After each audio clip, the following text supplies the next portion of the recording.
We often imagine a future of vast galactic empires, civilizations stretching across the stars, uniting thousands of worlds under a common banner. But do they rise and then fall? And what does that mean for the question of whether we are alone in the universe? As you might guess from today's title, Twilight Imperium, we will be exploring the idea of civilizations in decline, not just human empires of the past, but far future galactic societies collapsing to ruin.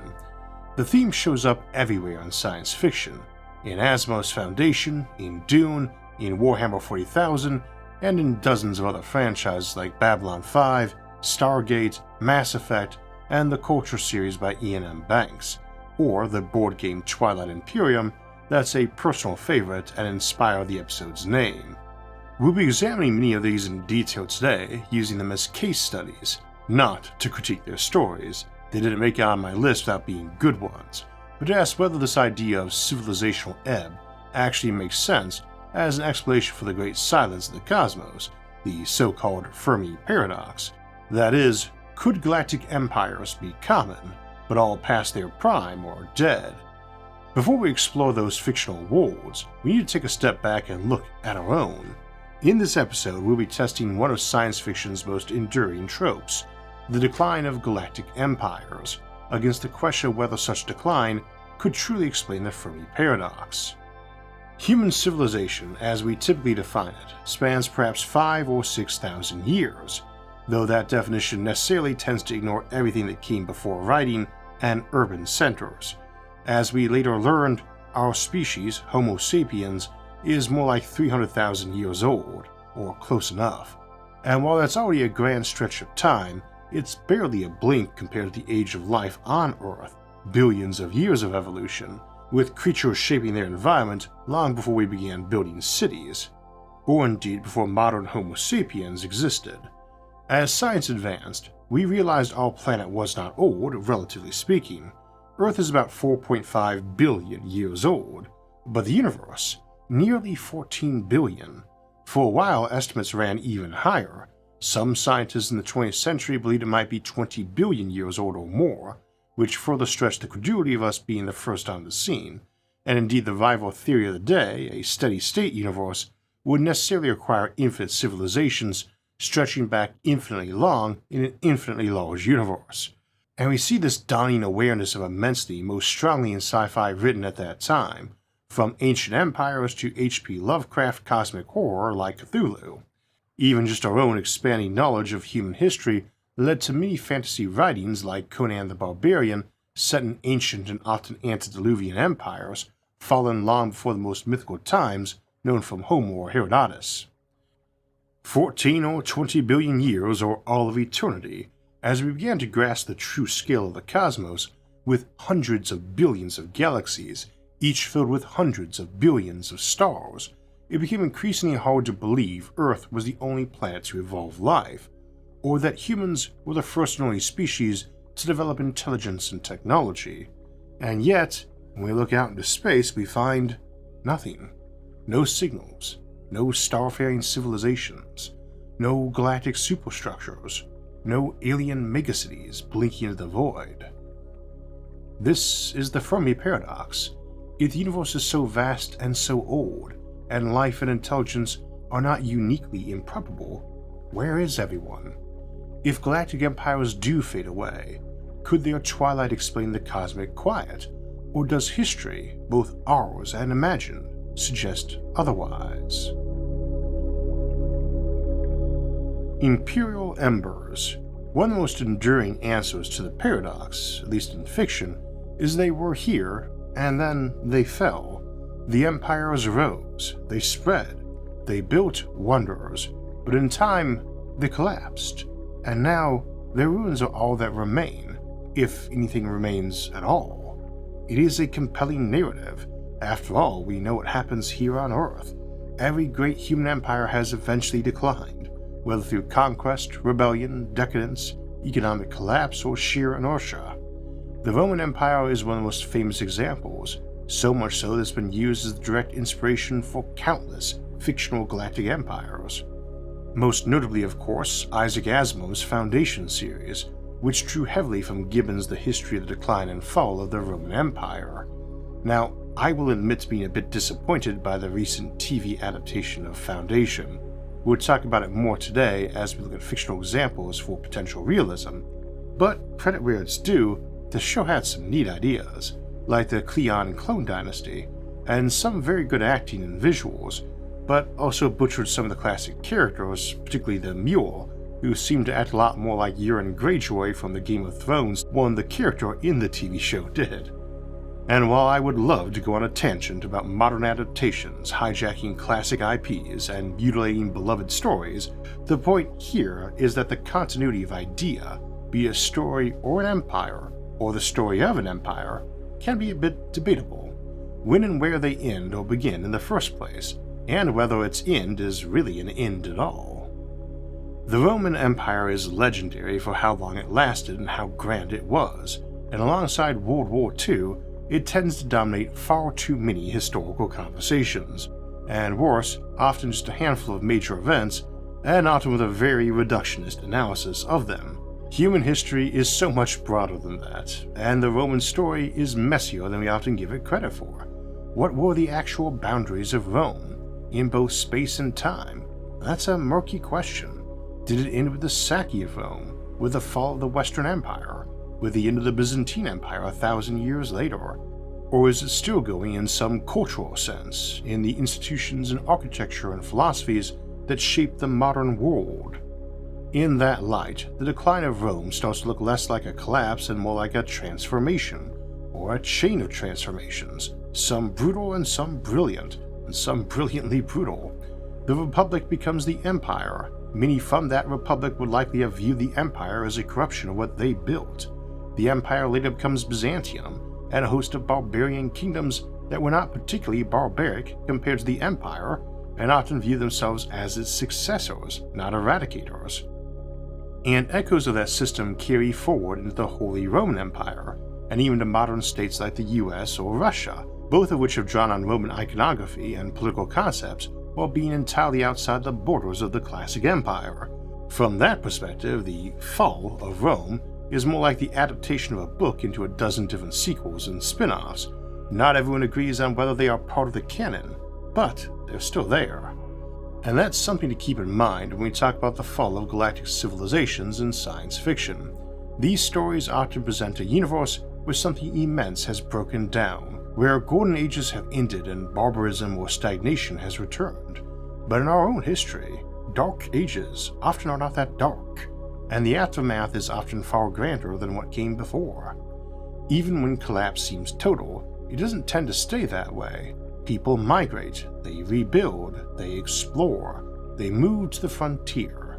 And that's where this idea starts to unravel as a true solution to the Fermi paradox.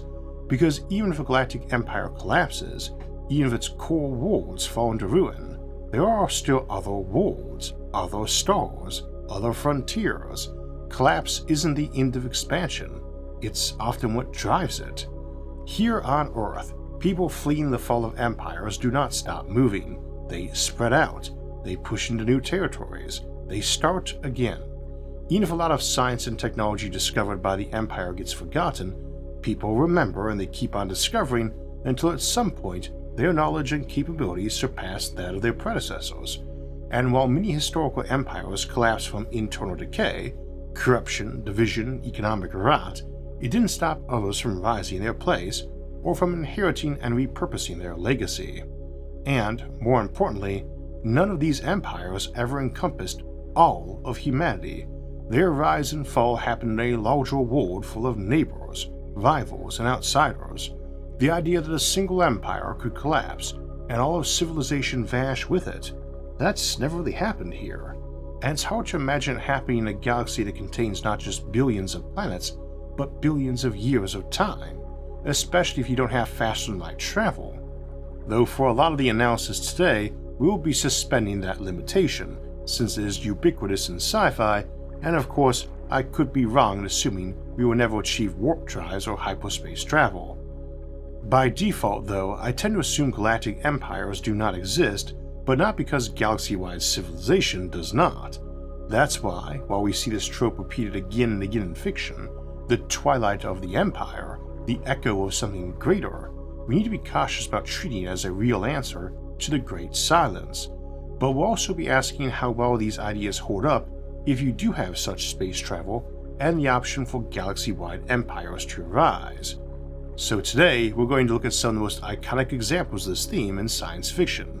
Asimov's Foundation, of course, but also Warhammer 40,000, Stargate, Star Trek, Star Wars, Babylon 5, Dune, Mass Effect, Battletech, Dread Empire's Fall, and the Cultural series. We'll ask what these stories say about the nature of collapse, and whether their wars could really stay quiet forever. Because if the stars were once full of light and the noise of crowds, what happened to the echo? The Foundation. Given that Isaac Asimov is my namesake, my parents having been sci-fi fans themselves, it's no surprise that I read his classic Foundation novels relatively early in my own sci-fi journey, though Star Trek, Doctor Who, Douglas Adams, Anne McCaffrey, and Roger Zelazny had already made huge imprints in my head by the time I read the original Foundation trilogy, and each of those settings and authors has their own takes on fallen empires and lost technologies. The original Foundation trilogy is often considered the greatest series in science fiction, with Dune usually falling in second place, and both gained a lot of additional novels over the years, including by different authors. In Foundation's case, many have already been written, and Asimov just stapled them on to make a wider Robots and Empires series that begins on modern-day Earth. Asimov jokes about the process while listing the chronology in one of his final novels, and I usually consider The End of Eternity as canonically the first and last book of the wider series, as well as the best novel he ever wrote, and is centered on time travel aiming to control and improve humanity's fate, with extensive use of mathematics to predict human behavior, much as psychohistory in the Foundation series also explores this theme. Since it was not originally meant to be a single series, it has a lot of continuity issues, as Asimov himself noted. I think that makes it a great example of actual empires, not just stories, where you draw the line on continuity and canon is semi-arbitrary and tends to involve a lot of fluid and debatable rules, like trying to figure out what counts as a fruit or vegetable or a planet. As mentioned, I'm not thrilled with most of the directions the Foundation TV series has gone. Hopefully you enjoy it more, but we must also note the book series has plenty of flaws too, and our discussion is focused on that, not the show. A long-standing request from the audience has been to make franchise-specific episodes, looking at all the science in a series, as opposed to my normal approach to discussing sci-fi, which is to find a scientific concept popular in sci-fi and discuss those examples.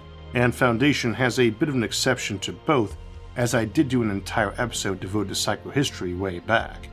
I may do some franchise-specific episodes. I'm dubious if that approach is ideal for explaining actual science and futurism, which is the point of the show, as my normal one. I'm not sure it'd be as good as my normal approach, but that's the episode to watch if you want to know how psychohistory works, or rather, does not work. Let us assume it did work though, and had to follow the rules given, which is that it only works on large populations, and they don't know how it works themselves. We can include the second Foundation, the Mule, and the telepaths in general, or leave them out, but essentially the only way, even in the series, that the math for predicting behavior actually gets you through a collapsing empire, and abbreviated Dark Age to a new empire, is by mind control. And indeed, massive spoilers, the plan fails completely in the end in favor of a giant galaxy-wide hive mind, and we discussed this example a couple months back in our Fermi Paradox hive minds case. In this case, it is apparently impossible to save the original empire, and arguably Selden and de Merzel do not want to even if they could. They do not equate empire and humanity, and think the empire is basically causing stagnation. Ironically, their effort to create a bastion of knowledge, a foundation on which a new and greater empire can be built, actually is the part that mattered, not the psychohistorical predictions. The Foundation, with its collection of scientists and librarians, has started investing in new and better technology before the Empire has lost more than a tiny bit of its territory and power. They use psychohistory and telepaths to protect the nascent Foundation and steer it, but essentially it's that reinvigorated human drive of innovation that's doing the heavy lifting, and becomes inherently unpredictable, including doing things like inventing defensive fields against telepaths. Now, it is a fictional story and we have limits on how we can debate about it as a result, but we are told up front that even left to itself, the Empire will collapse and 30,000 years later rise again, so right from the outset, it does not help us with the Fermi paradox. 30,000 years is simply nothing on galactic timelines. But we also need to be realistic. Asimov wrote in a pre-digital age, before it was obvious that entire libraries could fit on a cheap thumb drive. In a real galaxy of 1 million populated worlds, each could hold countless complete archives, making it hard to imagine all knowledge truly vanishing. And it would seem strange that in a galaxy of 1 million fully populated and terraformed planets, each now with millions of copies of all the science and every major technology and idea humanity ever had, that you would not have several constantly surging back to form the foundation of new civilizations if somehow things did fall apart. It's also weird that they would let it fall apart, given that technology is power and not something most empires will casually let fall away when it's so cheap to preserve. Of course, fear of technology might be the reason why. Dune. Similar to the Foundation, we will be limiting ourselves mostly to the original novels, rather than film and TV adaptations or later books by different authors, and we don't give any details on the Butlerian Jihad in the original novels. There is a trilogy about them written after Frank Herbert's death, and it's a mixed bag, but it holds the general notion that humanity got itself enslaved and nearly wiped out by machine minds, whereas the original novels tended more to imply they got enslaved by other humans who controlled the machines, or even that it was simply a recognition that they were getting weak and hedonistic because of robots and had to get rid of them, something which also occurs in the Foundation series and in Warhammer 40,000, though like the Dune prequels, that process is a lot bloodier than in the Foundation. Dune itself has a civilization that constantly pushes against technology and against limits on technology, and we have a Foundation-like parallel to Terminus called Ix there, and arguably the Bene Tlaxu as well, though both are seen in a lot more sinister light, and always needs reminding that it's a pretty bleak setting where the heroes who act honorably and heroically all get killed off in Act 1, leaving the more desperate and pragmatic elements surviving. Dune actually shows us 5 empires collapse through its 15,000-year publication period, and that's the original Old Empire, overthrown by machines or their masters, depending on the canon, the overthrow of that empire by one that lasts 10,000 years, and the overthrow of that one and its replacement by Paul Atreides and his son, who rules as an absolute dictator for a few millennia and intentionally engineers the entire thing to collapse in his wake. We then rejoin things in Book 5 and 6, 1500 years after his death, to watch the civilization arisen from the ashes get smashed to bits by invaders from the frontier who have been exponentially growing in numbers on countless new worlds beyond the boundaries of the old empire. One thing Frank Herbert nails in his work is that human settled territory is expanding constantly during this period. There's only maybe 1,000 settled worlds when the Butlerian Jihad goes down, and that rises to 1 million 10,000 years later. Even under their God Emperor, leader Atreides II, where space travel is extremely limited compared to prior eras, it grows to add more worlds and people, and indeed is very prosperous and peaceful and terrifyingly stable. After his death, there is great ruin and warfare. Space travel becomes even easier than in prior times, and simply acknowledge that technologically advanced civilizations, with easy space travel, can settle worlds and grow numbers pretty quickly. Those exhausted old million or so worlds of the old empire are surrounded on all sides by countless colonies. In 1500 years, if you only double your numbers every century, you've got 32,768 times as many people. If you quadrupled it, like we did in the 20th century, you've risen to more than 1 billion times the people.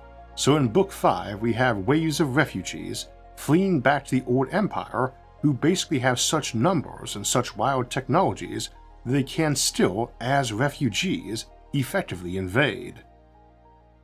Needless to say, this scenario doesn't work for the Fermi paradox either, as they can constantly expand and indeed are unsure if they are even expanding and traveling inside the same universe, or just going to some world navigators glimpse a safe path to by fording space.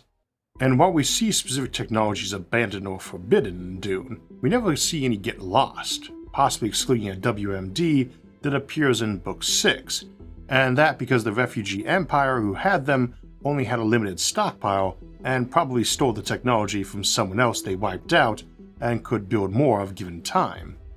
There's no assumption nobody can rediscover the text with brains and resources, and this is another problem the Foundation has, as there's every reason and resource to want to recreate psychohistory but does not, admittedly mostly because it was never lost and remains secretly in the hands of mind-controlling telepaths. There's a lot of layers of puppets in that series too, which always raise the issue of how someone could be so good at puppeting other people and so bad at actually maintaining or improving the Empire. This comes up a lot in Warhammer 40,000, which itself draws heavily from both the Foundation and Dune. Warhammer 40,000. If Dune and Foundation show us civilizations that change or collapse only to rise again, Warhammer 40,000 gives us an empire in what feels like a permanent state of rot. The Imperium of Man has been in decline for 10,000 years, long enough that decay has its own cycles of peaks and valleys. Entire sectors rise to short-lived greatness before falling again, while elsewhere the shadows deepen and whole planets are forgotten. And yet, paradoxically, the Imperium may also be far larger and in some ways more powerful than when its decline began. It has endured crises that would annihilate most fictional states, from internal civil wars to galaxy-spanning invasions, and it still holds together, more from inertia and fanaticism than rational governance.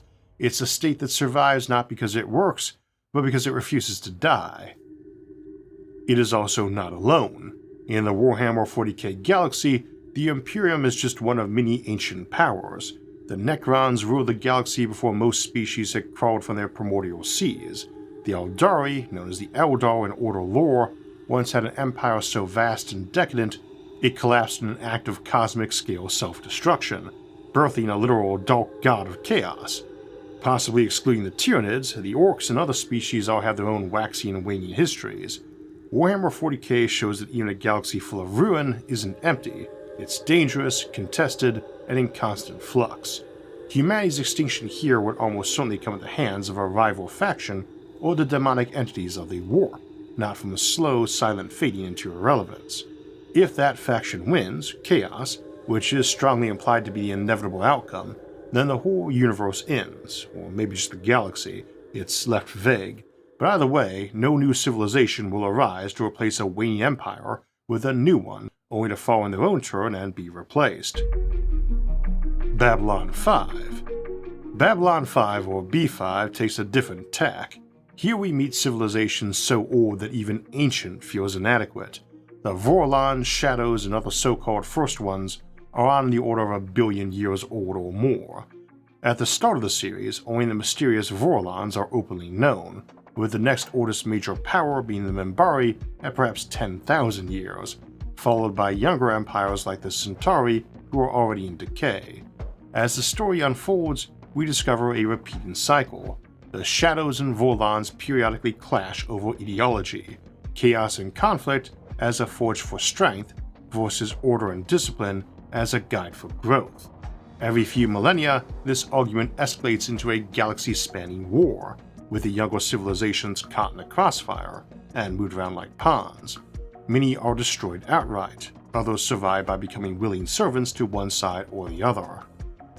The Drakh serve as one example, former minions of the Shadows, and there are hints that some of the other First Ones may simply be factions from past cycles, or their remnants, too exhausted or disillusioned to keep playing, choosing instead to hide in obscure regions of the galaxy, flee beyond the galactic rim, or retreat into mysterious regions of hyperspace.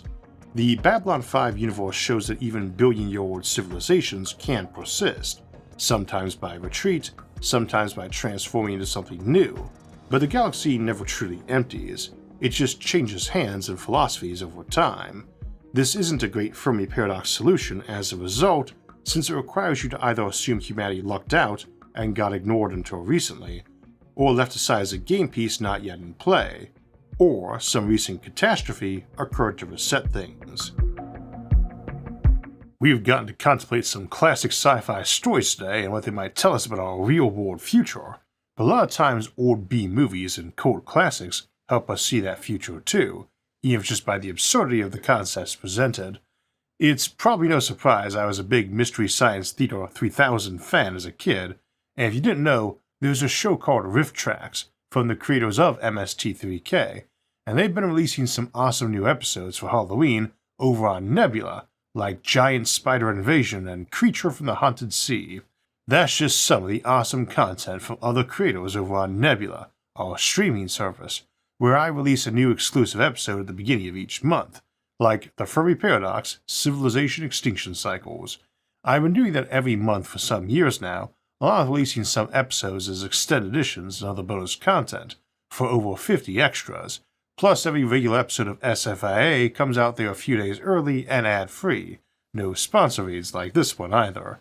Get a lifetime membership, normally $500, for just $300 by using my link, and enjoy all of my exclusives and all of Nebula's originals for life. Go to go.nebula.tv/IsaacArthur to unlock everything forever, or get an annual plan for 40% off, $36 a year. That's 12 months for the price of 7.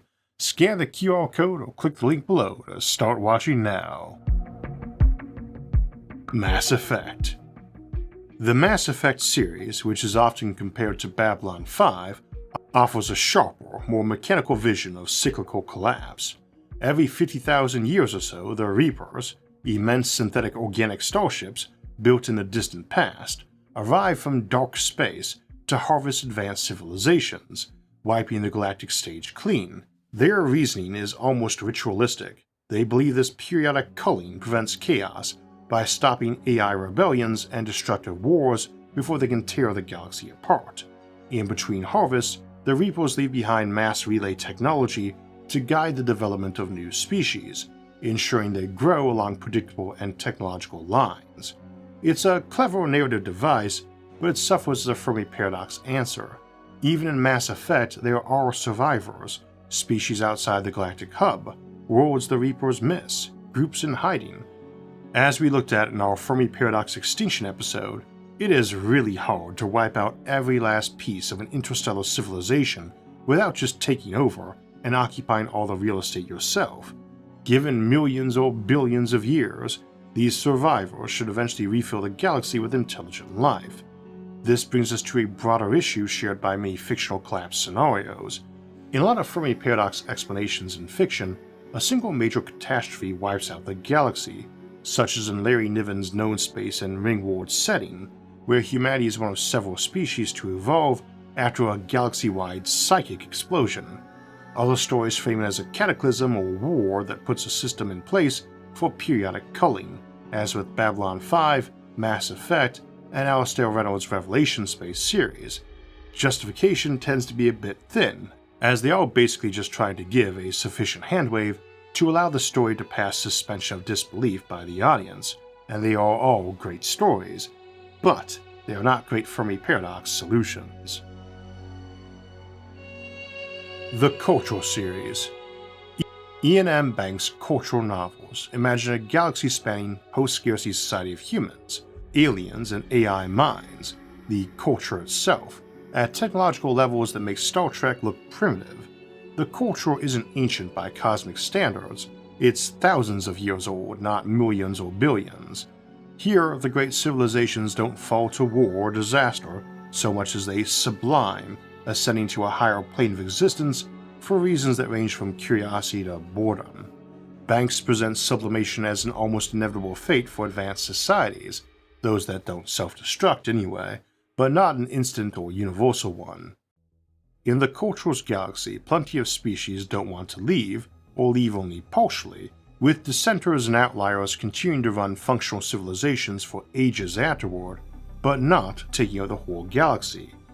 This kind of works if you have some post-descendant remnant hanging around who dislikes the idea of a homogeneous galaxy and prevents it, and we have this same issue in Star Trek, where depending on canon, you've got similar ancient and ascended empires, or remnants, who may keep threats like the Borg in check and tend to shepherd other civilizations toward ascension, non-growth isolationism, or the ash heap of empires.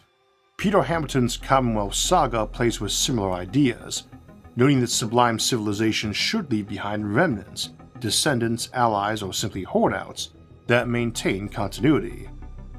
We explored this in our episode on Transcendence. Even if many societies vanish into higher dimensions, the ones that don't should, over time, refill the galaxy with activity. Sublimation makes for fascinating fiction, but as a blanket Fermi paradox explanation, it struggles to account for why the hoardouts never expand again. Stargate. The Stargate universe has its own ascension narrative in the form of the Ancients, an offshoot of humanity's ancestors who reached extraordinary technological heights tens of millions of years ago, before ultimately ascending to a higher state of being. Their ascension is piecemeal and stretched over immense spans of time, with some choosing to remain corporeal for millennia before joining their peers. This might explain why they don't grow in numbers very fast. The Ascended Ancients adopt a policy of strict non-interference, which is both a plot necessity and a kind of handwave for the Fermi paradox. In the meantime, the galaxy is far from empty. Across the various series, we watch multiple other empires rise and fall. The Guold's parasitic tyranny, the machine-like replicators, the fanatical Ori, the predatory Wraith, and even the Asgard, a friendly, ancient race that eventually chooses collective suicide, which was a very irritating way to set up what was an otherwise very good series finale. Each collapse leaves room for others to rise, and as in most science fiction, the galaxy remains crowded even in the wake of disaster. When the story begins, the Guild are arguably in their prime, or perhaps just entering an early stage of decline, while the Ancients are long gone and the mighty benevolent Asgard are in their own twilight. The Asgard face mounting population troubles whilst being pressed by another power, the Replicators. Ultimately, they commit species-wide suicide in the final episode of the main series, an odd narrative choice, though foreshadowed by their dwindling numbers. In the Dread Empire's Fall series, we likewise begin with a major empire whose ruling species has already committed collective suicide. The problem with such scenarios is that they require an exceptionally compelling reason, such as an existential conviction that life no longer has purpose, which we explored in Nihilistic Aliens. In the Asgard's case, the explanation is that their cloning-based reproduction had failed after countless generations, a concept that simply does not align with how DNA and cloning actually work. Regardless, it serves as a convenient handwave to remove an overpowered species from the story, a fine device for fiction, but a poor match for how reality is likely to operate. Twilight Imperium. That brings us back to Twilight Imperium, the board game that inspired our episode title, and a personal favorite of mine from my undergraduate days when it came out. It is not terribly unique in that lore or well known, so we will skim it, but the game's lore is full of once mighty factions clawing back from decline, rediscovering lost technology, or jockeying for dominance after a great collapse.